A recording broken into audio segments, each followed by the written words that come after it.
Akira Kurosawa, born in 1910, died 1998, is one of the greatest directors in Japanese film history. His feature filmmaking career spanned a full half century from 1943 to 1993. When Ran came out in 1985, there was a lot of speculation that it would be his last film. He turned 75 just before the premiere, and in fact, in many ways, it feels like a last film. I think he consciously intended it as to be the sort of culmination of his career. He did actually go on to make 3 more films, but they're all on a much smaller, sort of lower key scale. And prior to that, he was very prolific indeed from the 1940s to the mid-1960s. We're talking roughly 1 film a year, give or take. And then there was a dramatic slowing down in output. In fact, for the next 20 years, 1965 to 1985, he only made 4 films. Several reasons for this. First of all, there was a major financial crisis in the Japanese film industry, and one of the big problems for Kurosawa was that he tended to make precisely the kind of really large-scale, really big-budget films that were increasingly hard to fund. So he went to Hollywood, where he had 2 fairly disastrous attempts, in fact totally disastrous attempts at getting film projects off the ground. The first was Runaway Train, which was a sort of high-speed action thriller set on a runaway train, which was going to star Lee Marvin and Henry Fonda, and which was postponed indefinitely during pre-production. It was eventually made, but by a different AK, Andrei Konchalovsky, but in fact the year that Ran came out. More disastrously, he spent a great deal of time preparing for the film Tora Tora Tora, which is about the bombing of Pearl Harbor. And that was supposed to be a big sort of West-East co-production, with Kurosawa was handling the Japanese point of view, and another director who Kurosawa was under the impression would be David Lean would be handling the American perspective. And then the American one was actually directed by Richard Fleischer, who was a sort of perfectly competent director, but not in the David Lean class, and not in the Kurosawa class either. And Kurosawa was none too impressed by that. And despite doing a huge amount of preparatory work, he was not so much fired, but placed in an impossible position and couldn't continue with the production. So he went back to Japan. 1970, he made his first film in colour, Dodeskaden, which was a commercial failure. And that was really the low point of his career. And in 1971, he attempted suicide, unsuccessfully, thankfully. But it was clear that he couldn't carry on working in Japan. So his next film was, in fact, a Soviet production, Dersi Uzala, which was his first film in a foreign language. And then after that put he certainly revitalised his reputation as a great filmmaker. But he still had real problems trying to raise funds for a Japanese film. He had 3 projects he was developing in the late 70s. One was Ran. One was an adaptation of Edgar Allan Poe's The Masque of the Red Death, which was sadly never made. And the third was Kagemusha, which was another sort of historical epic set in a sort of similar time period to Ran. And that was Kagemusha was generally considered to be the more commercially appealing of the 3 projects. So that was the one that he ultimately ended up making. But he was only able to make it with the help of money from 20th Century Fox and the personal support of George Lucas and Francis Coppola, because Toho, the studio that had funded most of Kurosawa's films up to then, just said they simply were not able to finance a project on that kind of scale. 20th Century Fox were fairly reluctant as well, but George Lucas had just made a little film called Star Wars and was dangling the prospects of sequels in front of Fox and suggesting that maybe they might like to fund this little Japanese, well, actually rather large-scale Japanese film as a sort of thank you. And so that did in fact prevail. Kagemusha got made, big hit in Japan, contrary to lots of pessimistic Japanese expectations. It's competed at the Cannes Film Festival. It's shared the Palme d'Or with Bob Fosse's film All That Jazz. And it was generally got the highest profile release of anything that Kurosawa had made for many, many years. And it was the film that managed to get Ran finally off the ground. Critics often sort of jump to conclusions with the benefit of hindsight and say that such and such a film we can now see as clearly a dry run for something else.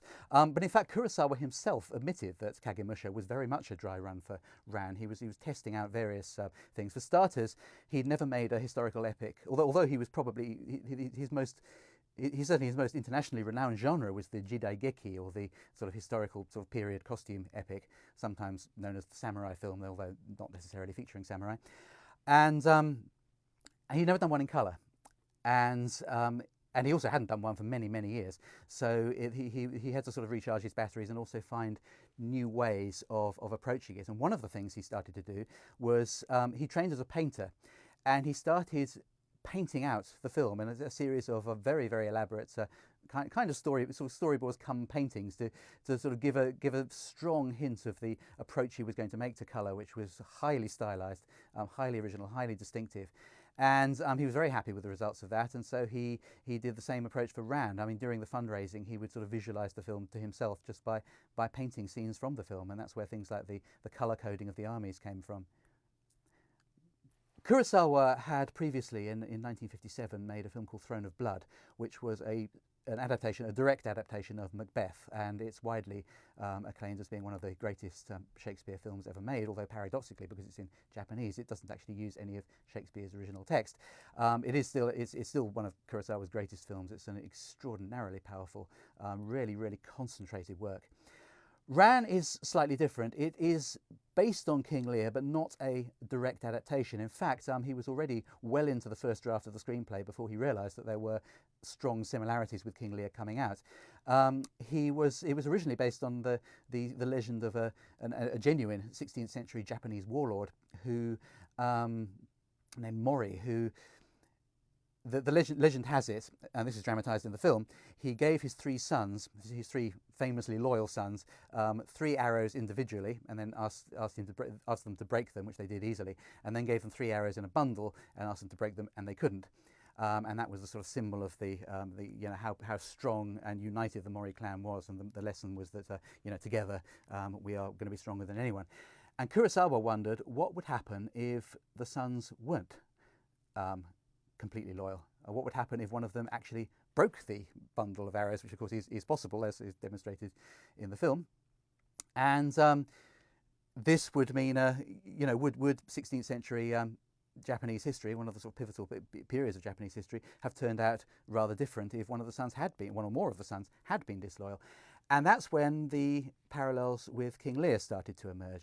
One thing he could have done, of course, would be to change the sons into daughters and make it much closer to the play, but that wasn't possible for various reasons, not least the historical fact that 16th century Japan was a far more patriarchal society, and it was just fairly inconceivable that a warlord, no matter how powerful, no matter how capricious, would divide up his kingdom to his daughters. So they remain sons. But there are still numerous parallels between Goneril and Regan and Cordelia. For example, the third son, the blue one, Subaru, is very much the Cordelia figure. He's the person who has much clearer-eyed vision of where things could go wrong, and warns Lord Hidetora, the King Lear figure, and of course is banished for his pains, which is obviously exactly the same thing that happens in King Lear. One very important difference. Shakespeare's Lear is, in fact, is self-described as a foolish, fond old man. We don't really know very much about his past. He seems quite benevolent.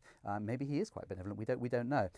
Kurosawa makes it absolutely clear right from the opening sequence that Lord Hidetora achieves his preeminence through absolute, total, bloodthirsty ruthlessness. Right at the start, we see that he is the one to successfully shoot the boar that they're hunting. There's then, during the discussion about the arrows, they sort of refer to how ruthless he's been in the past. Not long after that, he actually shoots a guard dead for harassing his jester, Kiyoami, who's the equivalent of the fool in Shakespeare's play. So he's a much nastier piece of work than Lear. Oh yeah, we also discover that he murdered. There's the two key female characters, Lady Sue and Lady Kaeda. In both cases, their families were completely massacred by Hidetora. They react to them in different ways. Sue turns to Buddhism and tries to achieve inner peace, while Lady Kaeda Whereas Lady Kaeda absolutely spectacularly goes for all-out revenge. Now, Lady Kaeda, there's no... I suppose Goneril is the closest equivalent in King Lear, but of course she's also got a huge amount of Lady Macbeth in her. You can see her, in fact, the early scene in which Hidetora goes to see Taro, his oldest son, and Kaeda's husband, and you can actually see that she is very much planning a revenge along the lines of Lady Macbeth. She's doing it really coolly. Really, it's a very stylized performance. In fact, her performance, Miyako Harada, who played Lady Kaede, and Tatsuya Nakadai, who plays Hidetara, they're both very stylized, very much influenced by the Japanese No theatre, which was a very strong influence on Throne of Blood, and that's a strong link with that particular film. But then you get this extraordinary scene after Kaede's husband, Taro, has been killed in battle. Her brother-in-law Jiro goes to see her to explain things, and she sort of bases himself at his feet like a sort of good submissive sort of Japanese lady. And then when they're alone together, she erupts in this absolute frenzy, sort of pulling a knife on him, sort of cutting his neck, and then making it absolutely clear in a way that Lady Macbeth never did, because the only violence she meted out was to people who were asleep. And then there's this extraordinary sort of seduction scene where, which culminates in a sort of full-on sort of kiss on the lips, and then she sort of starts licking the blood that's flowing from his neck, which is clearly very different from Lady Macbeth, who quite famously had a bit of an aversion to blood. So yeah, but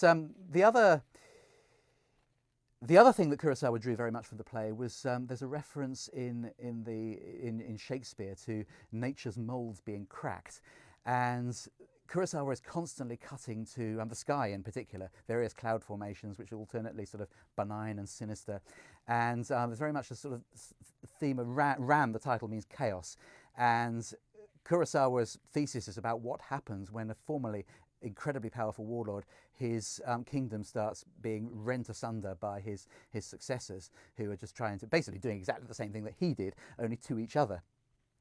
And it ends in, the ending of King Lear is pretty bleak, but Kurosawa goes one step further. It ends with the sort of blind Surumaru, who is the equivalent of Gloucester in the play, only crucial difference being he was blinded by Hidetara himself, not by Hidetara or Lear's enemies.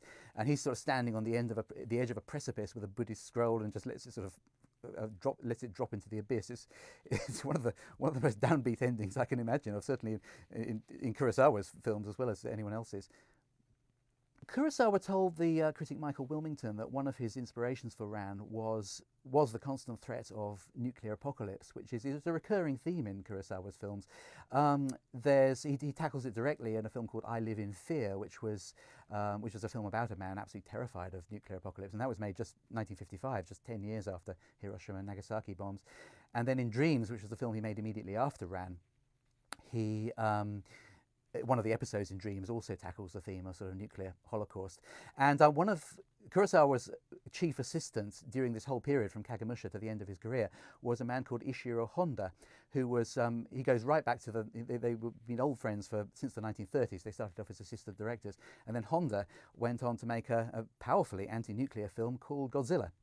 And in fact, he then directed a large number of the subsequent Godzilla films, and started working as Kurosawa's assistant because he thought it would elevate his career back onto a sort of more artistically respectable plane. So again, you have you've got two filmmakers who both have very strong concerns about sort of nuclear devastation. And although there's obviously no nuclear devastation in a film set in 16th century Japan, one of Kurosawa's key themes was the introduction of what by those standards were weapons of mass destruction, namely the musket, which was first brought to Japan in the 16th century by a load of Portuguese traders, and within 10 years hundreds of thousands of them had been copied, and so for the first time relatively unskilled soldiers were able to kill people from a great distance, because you had archers before, but that demands a high level of skill, high level of training, and so mass destruction had come to Japan for the first time, and I think that was very much consciously one of Kurosawa's themes. And also, talking of mass destruction, another key influence on the whole of Kurosawa's career and sort of general sensibility was the great 1923 earthquake that devastated Yokohama and Tokyo. Kurosawa was a 13-year-old schoolboy at the time, and his older brother took him to see the devastation in Tokyo firsthand, and he never forgot it. Not just the the first-hand impression of Japan sliding into chaos, because the devastation was just appalling, but also what happens as a byproduct of that chaos, because there was extreme Japanese nationalists used this as an excuse to attack Koreans, usually through sort of trumped up accusations that they were poisoning the wells. I mean, why would they poison the wells? There's no rationale for it at all. And in his autobiography, Kurosawa said that one well, they said, was poisoned because there was a Korean text next to it saying this well has been poisoned. Actually, it was a random scribble that Kurosawa had made himself, so he knew that the Koreans were completely innocent in that. So again, that whole notion of things just falling apart and just descending into chaos. 1923 to 1985, 62 years later, it's still there. Another challenge that Kurosawa had was to do with the locations. Japan had, this was the first film that he made that was shot substantially on location for many, many years in Japan. And one of the problems is that Japan had urbanized so much by the early 1980s that it was very, very difficult to find the kind of sort of great sweeping plains that he wanted.